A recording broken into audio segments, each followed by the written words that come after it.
From the nation's capital, welcome to Your Source TV. Be empowered, encouraged, and inspired to look beyond the ordinary.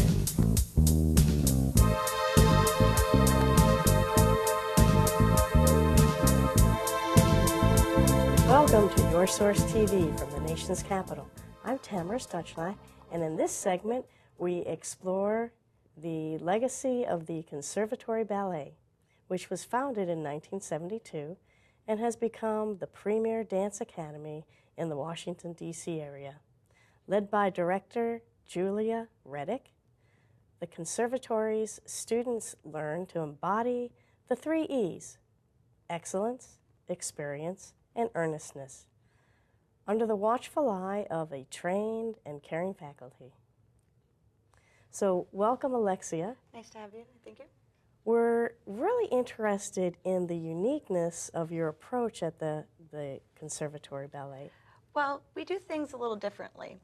Most ballet studios start with a 10-year-old and work up from there, where they stand at the bar, they do their exercises, they do repetition and learn in a kind of, stodgy way, At the conservatory we have Classical? Classical, yes, classical, but the traditional way to teach is to, do repetitive. But all ballet methods start like at a 10-year-old level. Somebody had to teach those children before they were 10. So what we do at the conservatory is combine a Vaganova method with a Montessori approach.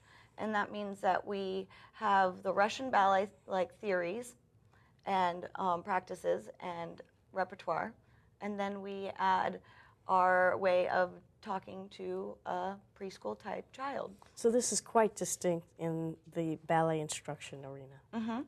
Yes, it's different from pretty much everywhere else I've experienced. And why does it make a difference for the children? Well, you talk to them on an individual level. You don't teach a whole class, you teach the individual child. An individual child is a different being from another individual child. And so we celebrate their learning differences and their abilities in different ways. Some children are very flexible, some children are very strong, and they each have their own gifts that we try to give them a way to learn how to show them as best as possible and put them in the best light possible. Tell us about preparing for the Nutcracker. What does it take to produce the Nutcracker for young children? A lot of patience and love for the kids. The Nutcracker is an ongoing event. We start in the summer and we teach them the repertoire all throughout the summer. They come for weeks at a time, if not the entire summer. Then during... So these are children of all ages, Mm-hmm. and you have Our to youngest cast them. Mm-hmm. Oh, yes. The youngest is this year 4, and she's really good. She's been with us since she was 18 months old. And our oldest is a graduating senior, which is about 18. And this year we graduated 2 girls. The year before we graduated 4. But the amazing thing about the Nutcracker is what we do as a long-term thing. And it's more than just a production. It's more than just the costumes and the makeup and the hair. Again, a distinction for your Conservatory Ballet Center. Right. Everybody does a Nutcracker of sorts for the most part. And, they put the costumes on and they go to the rehearsals. But for us, it's a learning and teaching experience. We get to show the kids something that they will take away for the rest of their lives. And not just the kids that perform in the Nutcracker, but their siblings and their friends as well. I've been there my entire life. I'm, 3rd generation. And ballet. Mm-hmm. 3rd generation ballerina. My grandmother was a prima ballerina with the Hungarian National Ballet. My mother started and founded this company in, the early 70s by request of my brother, who was about 2, and said, "Mom, this is very sad. We need a ballet school too. I miss it." So, wow. And in the blood. In the blood. My grandmother, my great uncle, my mother, both my brothers, both of their wives, and me. So it's really lucky. But with the Nutcracker, what we do is something extraordinary. All the costumes are handmade and fit to the child. So from year to year, you're not buying these? Oh no, they're handmade with love and care till all hours of the night, the teachers, and spend, and the mothers helping to make these costumes extraordinary. And again, back to your point, this is a learning experience. It is a learning experience. And a very broad one. Mm-hmm. The big kids teach the little kids, the medium kids teach the teenies, and everybody works together. The parents. Again, it's not an outcome in a production. No, it's the process. Whole being connected and learning. It is. It is. Being and learning. Yes, indeed. And we, work for the entire summer.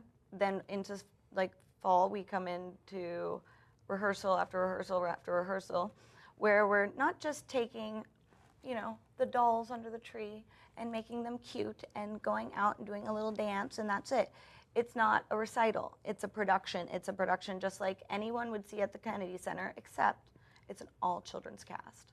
So they're becoming their characters. They are their characters. They know their parts. Nobody's yelling at them across the stage. They know what they are doing. 4 years old, they know their music, they know their cues, they know what they're supposed to do, and they do it happily, and afterwards, the amount of enthusiasm that they come off the stage with is just priceless. Are parents shocked that this could be the result if they're not familiar with Montessori and, also your ballet expertise? I think so. Some parents, like any other, artistic form, think that, it just happens automatically. And some parents are completely unaware of what is going to happen, and they hope that their kid will look great. They don't know what the distinction is. They don't. And you know what? We try very hard to teach them. But by the time that they are done, we do. And the parents are so happy. We have families that have literally been with us for decades, like more than decades. I'm now teaching legacy students. So my mother taught the parents, and then the parents have children and bring the children to me, and now I am teaching them. And the grandparents are still sewing costumes for their grandchildren and children that they have never met before. So would you say this is, of course, more of a European style versus... It is. If you want to think of it as something that you can relate to, it's probably like the one-room schoolhouse where, the teacher teaches the oldest child teaches the medium child, and so on and so forth, of course, under the watchful eye of all the experienced instructors. It is phenomenal what comes out of such a, seemingly chaotic, but really joyful, happening. So tell us about your mother, Julia Redick, and her story. Oh, my mother, she's amazing. She really is, and if it were anything else, I wouldn't be working for her. She was 11 years old in 1956, where the Hungarian Revolution happened. And her mother was a prima ballerina and was fortunate enough to have some means at the time when there were very little due to the communist invasion of the Russians. And she escaped by getting pushed onto a train through a window while machine guns were firing at her. And everybody knows this joke that knows of the conservatory, 5 pairs of panties and a toothbrush. And it's quite true.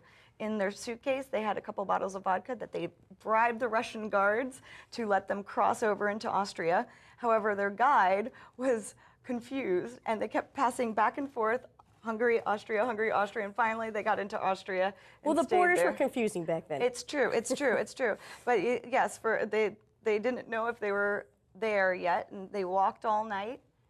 And she's 11. If you know. With her family. With her mother, and they were sponsored, so they took a flight over to New York, and then went to the California, where they were teaching, where my grandmother was teaching the Oakland Raiders ballet, so the football players. The early 60s? Mm-hmm. Wow.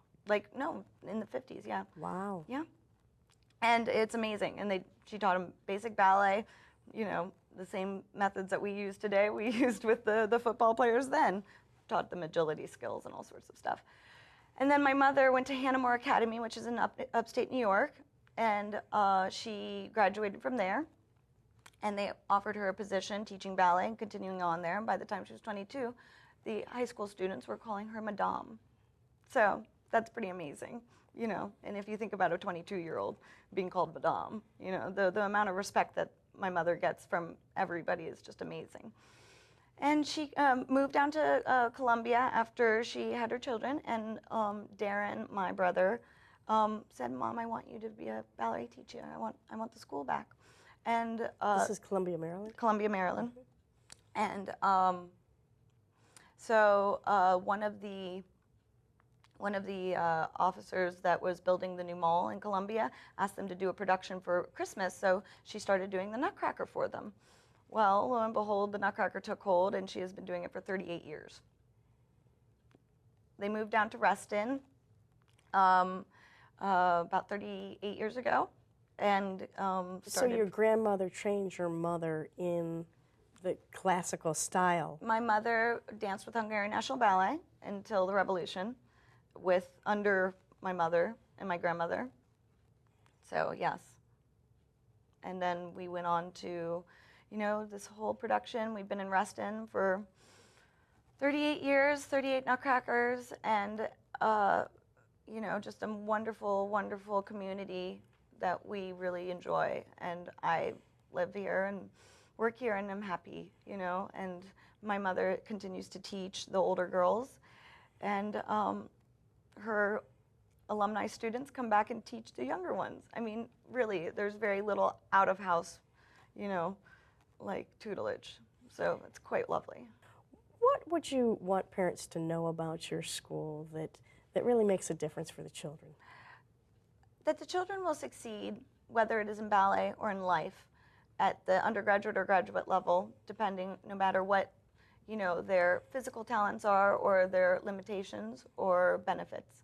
And no matter what, they're always welcome, and they're always going to be, you know, a ballerina inside. That's where it comes from. Every little girl wants to be a ballerina, and every boy wants to, you know, be a superhero, and you can do that both ways. What about the curriculum and the music specialization? And well, we do all classical works. I have never learned of anybody that learned how to write a different way than actually doing the letters one by one, building blocks. So that's how we do our curriculum. We start at the very beginning, we introduce them to their toes, and then eventually they will learn how to stand on them. And it really is amazing. The music is all classical. We do nothing but the classical choreography by Petipa, and use the traditional music from Tchaikovsky. There is no skimping on how we do it. We want to do it the most correct way, because if it's not correct, then it's wrong. So we'll get to the correct thought any way we can. And what is amazing is how many students have come from the school and become doctors and lawyers and dancers. And you have a philosophy of think, then dance, and Right. that's built into... Absolutely. If they don't know where their feet are, how are they going to jump on them? If they don't know how to hold themselves and think about, well, am I using my muscles or am I not using my muscles? There is no way that they can actually use their muscles. If they don't know what they're looking at, in a class that I was observing at the school, at Conservatory Ballet, and I think Ms.Redick said, "Where's your back?" Or point to the back. "Where's your back?"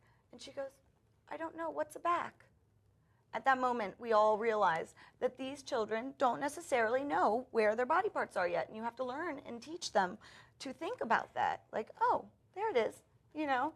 And children need to laugh. They need to be engaged. They need to be talked to, spoken to, like, you know, like children, but like aware. Encouraging. Aware children. And you ask them things, and they look at you like you have two heads. And then you ask them something in a funny way, or explain it to them in a funny way, like a pas de chat means the step of the cat. Well, they all know what cats are, and they all have seen cats jump. And then it starts to make two and two together. And then there's little light bulbs flashing, and it's really exciting when you see that, when they go, oh, ta-da! It's fantastic.